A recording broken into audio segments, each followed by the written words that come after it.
ஸ்ரீ ராமநாமத்தின் மகத்துவம் என்ன அப்படிங்கிறத தான் பார்க்க போகிறோம். ராம் ராம் அப்படின்னு சொல்லும் பொழுது நம்முடைய அந்த மெய் சிலிர்க்கிறது. அதாவது நம்முடைய உடம்பானது சிலிர்ப்பதை நம்மாலேயே அனுபவித்து உணர இயலும். அந்த ராமநாமம் ராம் ராம் அப்படின்னு சொன்னாலே நமக்கு ஆஞ்சநேய சுவாமி ஞாபகத்துக்கு வந்துடுறார் இல்லையா? எப்போ அதை இம்ப்ளிமெண்ட் பண்ணார் அப்படின்னு சொல்லி பார்த்தோம்னா, அப்படி போய் அந்த ராமேஸ்வரம் கடற்கரையில் நிற்கிறார், அப்படி பார்க்குறார், அந்த சேதுக்கரையிலேருந்து இலங்கையை பார்க்கிறார். எப்படி போவது என்று யோசிக்கும் பொழுது, ஆஞ்சநேய சுவாமி யோசிக்கும் பொழுது அப்படியே ராமநாமத்தை ஜபம் பண்றாராம். ராம் ராம் ராம ராமன் ஜபம் பண்ணும்பொழுது அவருடைய உருவம் அப்படியே வளர்ந்து கொண்டே செல்கிறது அப்படின்னு சொல்றா இல்லையா? உருவம் வளர்ந்து கொண்டே செல்கிறது. அவர் ஒரு விஸ்வரூப ஆஞ்சநேயராக எழுந்து நிற்கிறார் அப்படின்னு நம்ம கற்பனை பண்ணி பார்க்கறத விட நம்முடைய உடம்பிலே அந்த ஆன்ம பலம் என்பது அதிகரிக்கிறது அப்படின்னு புரிஞ்சுக்கலாம்.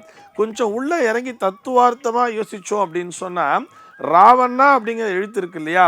அந்த எழுத்தினை அக்னி பீஜம் அப்படின்னு சொல்லுவா. மாவண்ணா அப்படிங்கிற அந்த எழுத்தினை அதை ஒரு அமிர்த பீஜம் அப்படின்னு சொல்லுவா. இன்னும் கொஞ்சம் இந்த தியானத்துல, இந்த தியான கிளாஸ், யோகா கிளாஸ்லாம் போறவாளுக்கு புரிகிற மாதிரி சொல்லணும் அப்படின்னு சொன்னா, இந்த ராவண்ணா அப்படிங்கிற எழுத்தானது நம்முடைய இந்த மூலாதாரத்திலிருந்து எழக்கூடிய அந்த அக்னியிலிருந்து வரக்கூடியது. நம்ம மூலாதாரத்துல தான் ஒரு அக்னி இருக்கு அப்படின்னு சொல்றா இல்லையா?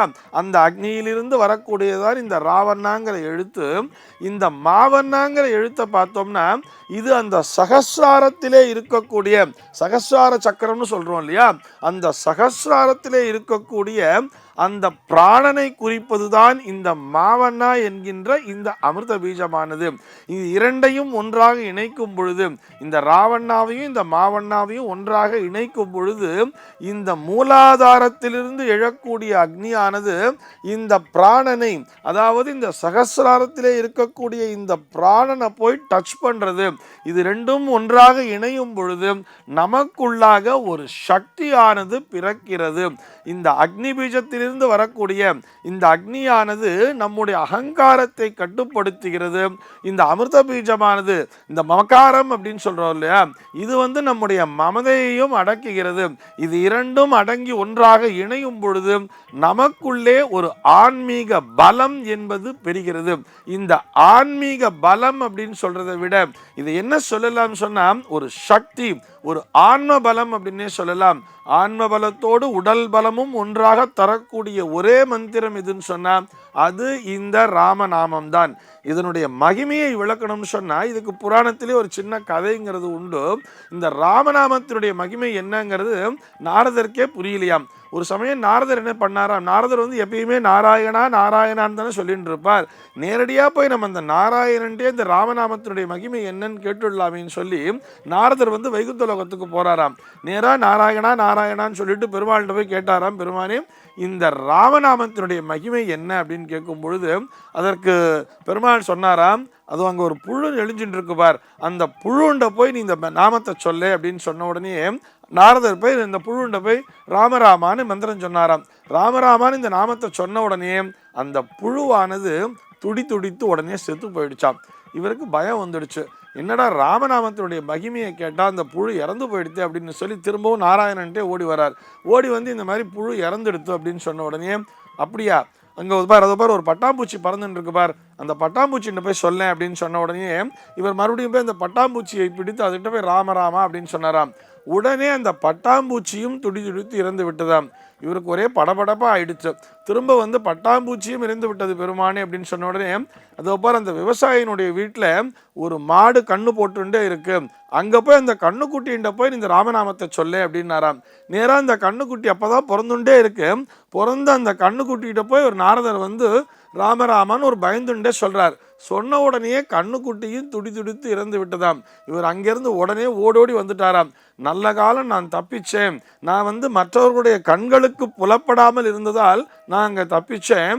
இது என்ன ஆயிருக்கும், அந்த விவசாயி என்னை பார்த்துருந்தான்னா என்னை ஒரு வழி பண்ணிட்டு இருப்பானே பெருமானே, இப்படி ராமநாமத்தை சொன்ன உடனே அந்த கண்ணுக்குட்டி இறந்துடுத்து அப்படின்னு சொன்ன உடனே, ஓ அப்படியா, சரி ரைட் பரவாயில்ல, அங்க பாரு இந்த இந்த நாட்டினுடைய அரசன் இருக்கிறான், அந்த அரசனுக்கு ஒரு குழந்தை இப்பொழுதுதான் பிறந்திருக்கிறது, நீ இப்போ இந்த குழந்தைகிட்ட போய் அந்த ராமநாமத்தை சொல்லணுன்னே இவருக்கு ஒரே பயம் வேற.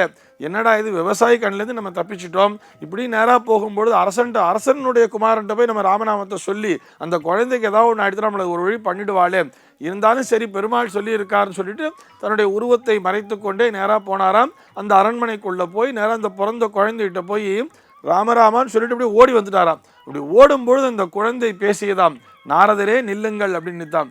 இவருக்கு ஒரே ஆச்சரியம், என்னடா இது பிறந்த குழந்தை பேசுறது அப்படின்னு சொன்ன உடனே இவர் திரும்ப கிட்ட வந்து பார்த்தாராம்.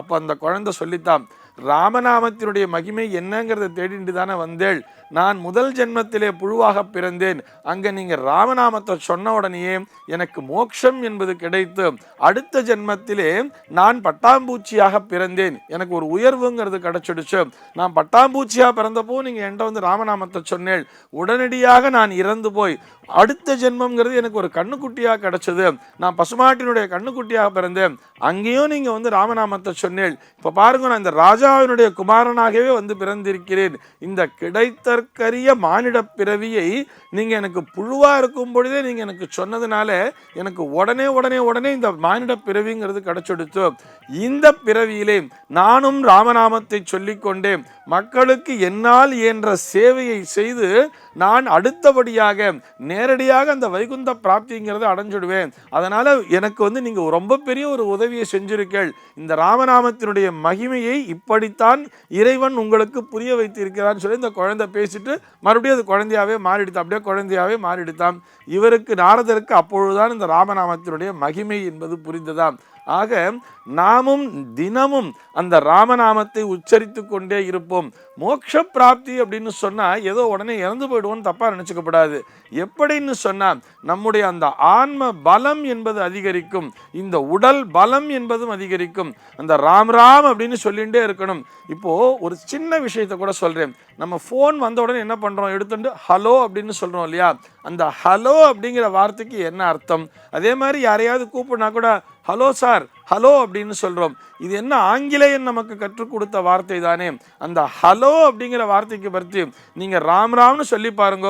ஒரு ரிங் அடிச்ச உடனே எடுத்து ராம் ராம் அப்படின்னு சொல்லுங்களேன். ராம் ராம்னு சொன்னேன்னாலே ஆட்டோமேட்டிக்கா இந்த சாக்குலையாவது நம்ம அந்த ராமநாமத்தை உச்சரிக்கிறோம் அல்லவா.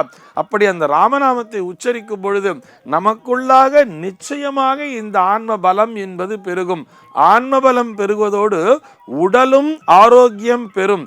இதிலே எந்த விதமான சந்தேகமும் இல்லை. இன்று முதல் நாம் அனைவருமே இதை இம்ப்ளிமெண்ட் பண்ணி பார்த்து பயனடைய வேண்டும் என்பதே அடியேனுடைய பிரார்த்தனை. சர்வே ஜனாஹ சுகினோ பவந்து.